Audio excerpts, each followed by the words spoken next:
The priority areas of the City Council will now have to be placed on the back burner to deal with the issue of the unilateral appointment of Candace Nelson as Interim Town Clerk of the Georgetown Municipality. Several councillors on Monday morning picketed the Local Government Commission over the appointment of Candace Nelson.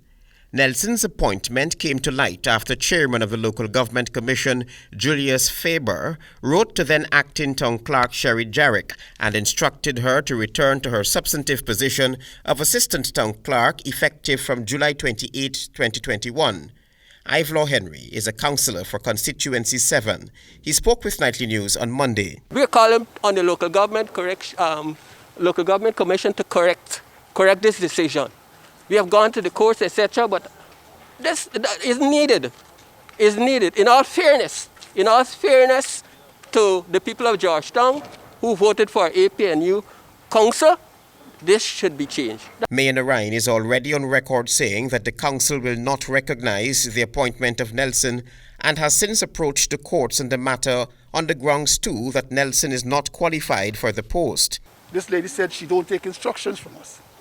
And so we are here because we are not comfortable with the imposition and we are fighting back. We really won't want to know that we are bullied, but we are going to use every means and every source that are available to us to make sure that we campaign, that we picket, that we do every legal action to make sure that this doesn't go through. Councillor Clayton Isles was questioned about the other contentious issue since the appointment of Nelson: the signing of legal documents.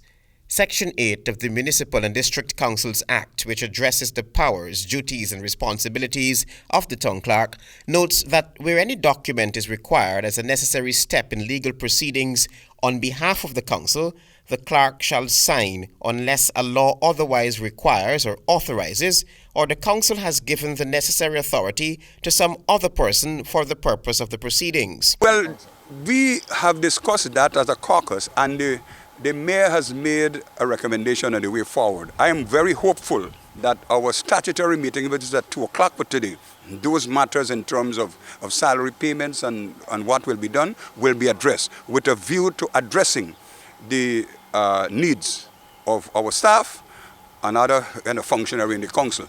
But those are issues that were raised, and we're hoping that when we meet this afternoon, a decision can be made in relation to those kind of matters very quickly. In a statement to the press weeks ago, the Local Government Commission said that the Commission has always executed and continues to exercise its mandate within the confines of the relevant legislative framework.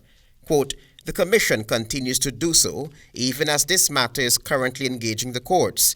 As such, the Commission has taken the decision to respect the jurisdiction of the courts and not litigate these issues in the public domain.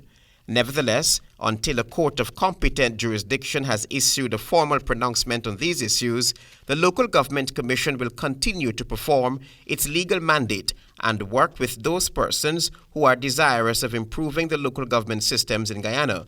Unquote.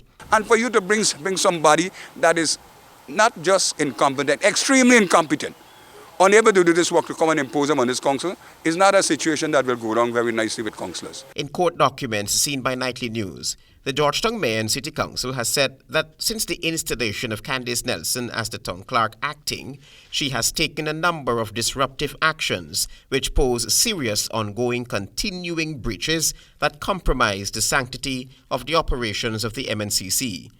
Travis Chase, HGP Nightly News.